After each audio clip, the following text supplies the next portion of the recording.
Hello student. आज हम आपको पढ़ाएंगे क्लास 8 का आवर पास्ट, हमारा इतिहास। इसका पहला चैप्टर्स है हाउ, व्हेन एंड वेयर। कैसे, कब और कहाँ। How important are dates. How important are date. तारीखें कितनी महत्वपूर्ण होती हैं उसके बारे में यहाँ पे दिया गया। इतिहास में क्या होता है, there was a time when historians were fascinated with dates. There were heated debates about the dates on which rulers were crowned or battles were fought in the common sense nations. History was synonymous with dates. एक वक्त था जब इतिहासकार तारीखों के जादू में ही खोए रहते थे। कब किस राजा की ताजपोशी हुई, कब कौन सा युद्ध हुआ, इन्हीं तारीखों पर गर्मा गर्म बहसें चलती थी। आम समझ के हिसाब से इतिहास को तारीखों का पर्याय माना जाता है। क्या माना जाता है? तारीखों का पर्याय माना जाता है। इतिहास तो बहुत उबाऊ है। लोग कहते हैं कि इतिहास बहुत ही उबाऊ है भाई, बस तारीखें रटते चले जाओ। क्या इतिहास के बारे में यह अवधारणा सही है? आगे देखते हैं। History is certainly about change that occurs over time. It's about finding out how things were in the past and how things have changed. As soon as we compare the past within the present, we refer to time we talk of before and after. इसमें कोई शक नहीं है कि इतिहास अलग अलग समय पर आने वाले बदलावों के बारे में ही होता है। इसका संबंध इस बात से है कि अतीत में चीज़ें किस तरह से थी और उनमें क्या बदलाव आए। जैसे कि हम अतीत में वर्तमान की तुलना करते हैं, हम समय का जिक्र करने लगते हैं, हम पहले बातों को याद करने लगते हैं। जैसे रोज़मर्रा के जीवन में हम आसपास की चीज़ों को देखते हैं। अभी किसी को चाय की दुकान पे चाय पीते हुए देखते हैं तो मन में आ जाता है कि ये चाय पीना कब से शुरू हो गया, चाय पीना कब से शुरू हो गया। और खिड़कियों से जब रेलवे ट्रैक को देखते हैं, रेलवे की पटरियों को देखते हैं तो तब भी मन में आता है कि इसका निर्माण कब हुआ। ये सब सारी बातें क्या आती हैं? इतिहास के अंतर्गत आती है। इसमें डेट दिए जाते हैं, तारीखें होती हैं। आगे ये सारी ऐतिहासिक सवाल हमें समय के बारे में सोचने के लिए प्रेरित करती है। किसके बारे में? समय के बारे में सोचने के लिए प्रेरित करती है। आगे, विच डेट्स, कौन सी तारीखें। विच डेट, कौन सी तारीखें। कुछ तारीखों को महत्वपूर्ण मानने का पैमाना। By what criteria to do we choose a set of dates important the dates we select the date around which we compose our story of the past are not important when their own they become visual because we focus. कुछ तारीखें महत्वपूर्ण मानने का पैमाना क्या होता है? हम जो तारीखें चुनते हैं, जिन तारीखों को इर्द गिर्द हम अतीत की कहानी बुनते हैं, उसको सुनते हैं, वही सब क्या होती है? महत्वपूर्ण तारीखें होती है। इसलिए महत्वपूर्ण हो जाती हैं क्योंकि हम उनके बारे में, उनकी घटनाओं के बारे में मनगणना करने लगते हैं। एक उदाहरण आप विचार कीजिए, भारत में ब्रिटिश इतिहासकारों ने जो इतिहास लिखे हैं। Consider of examples British historians in India. भारतीय इतिहासकारों ने जो भी लिखा है, गवर्नर जनरल का शासनकाल महत्वपूर्ण है और प्रथम गवर्नर जनरल वार्नर हेस्टिंग के शासन में शुरू होते थे। आखिरी वायसराय लॉर्ड माउंटेनबेन के साथ खत्म होते थे। अलग अलग अध्यायों में दूसरे governor general Hastings, Wellesley, Bentinck Dalhousie और Lawrence लायंट,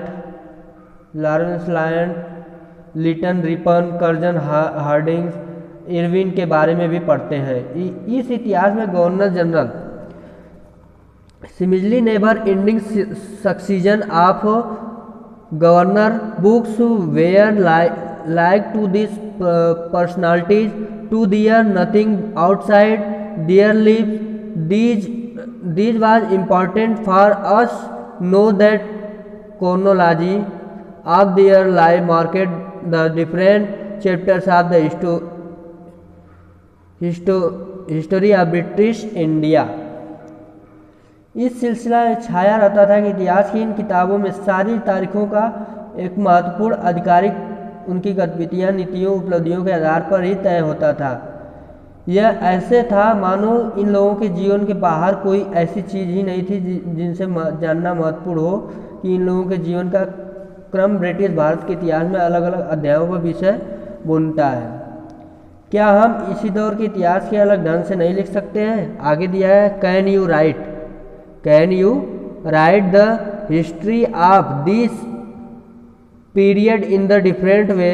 how do we focus on the activities of different groups and classes in the Indian societies with the format of history of governor generals? क्या हम इसी दौर के इतिहास को अलग ढंग से नहीं लिख सकते हैं? गवर्नर जनरल के इस इतिहास के चौखटे पर हम भारतीय समाज के विभिन्न समूहों और वर्गों की गतिविधियों पर किस तरह ध्यान दे सकते हैं? आइए देखते हैं आगे क्या है। When we write history are the story we divide into chapter, why do we do this? आइए इसमें देखते हैं कि हिस्ट्री के कहानियों को किस तरह डिवाइड किया गया है। आगे है, जब हम इतिहास में कोई कहानी लिखते हैं तो उसमें टुकड़ों या अध्याय में बांट देते हैं। किसमें? टुकड़ों और अध्याय में बांट देते हैं। हर अध्याय में कुछ सामंजस्य रहते हैं। हर अध्याय में क्या रहते हैं? कुछ सामंजस्य बने रहते हैं जिसमें अलग अलग विषयों के बारे में चर्चा की जाती है। आगे, हाउ डू वी पीरियोडाइज? इसका मतलब क्या होता है? हम अवधियाँ कैसे तय करते हैं। In 1817 James Mill a Scottish economist and political philosopher published a massive 3 volume work history of British India in this. इसमें दिया गया है 1817 में स्कॉटलैंड के अर्थशास्त्री और राजनीतिक दार्शनिक जेम्स मिल ने 3 विशाल खंड में ए हिस्ट्री ऑफ ब्रिटिश इंडिया नामक एक किताब लिखी थी। इस किताब में उन्होंने भारत के इतिहास को हिंदू मुस्लिम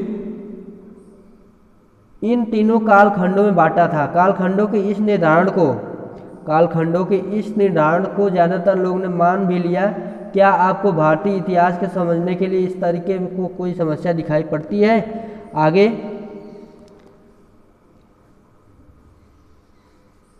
आगे नेक्स्ट पेज पे देखते हैं क्या है। व्हाट इज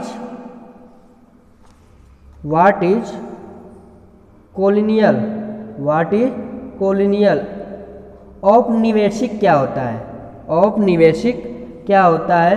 आगे दिया गया है, in this book you will read about the way British came to the conquer the country and establish their rules, subjugating local nobles and rajas. You will see how they establish control over the economics and society's collected revenue meet all these expenses. इस किताब में आप पढ़ेंगे, क्या दिया है? इस किताब में आप पढ़ेंगे कि किस तरह अंग्रेज़ों ने हमारे देश को जीता और स्थानीय नवाबों और राजाओं को दबाकर अपना शासन स्थापित किया। आप देखेंगे कि किस तरह उन्होंने अर्थव्यवस्था व समाज पर नियंत्रण स्थापित किया, अपने सारे खर्चों को निपटाने के लिए राजस्व वसूल किया और बहुत सी नियमों को बनाया और निर्यात के लिए महत्वपूर्ण फसलों की खेती कराई। इन सारी कोशिशों के कारण क्या बदलाव आया, आप में भी जानेंगे कि ब्रिटिश शासन में कारण यहाँ की मूल्य मान्यताओं, पसंद नापसंद, रीति रिवाज और तौर तरीकों का क्या बदलाव आया। जब हम एक देश पर दूसरे देश के दबदबे से इस तरह के राजनीतिक, आर्थिक, सामाजिक और सांस्कृतिक बदलाव आते हैं तो इस प्रक्रिया को औपनिवेशीकरण कहा जाता है। औपनिवेशीकरण कहा जाता है। किसको कहा जाता है? जब किसी देश में, जब देश पर एक दूसरे के दबदबे से राजनीतिक, आर्थिक और सामाजिक सांस्कृतिक बदलाव आते हैं तो इस प्रक्रिया को क्या बोलते हैं? औपनिवेशीकरण कहा जाता है।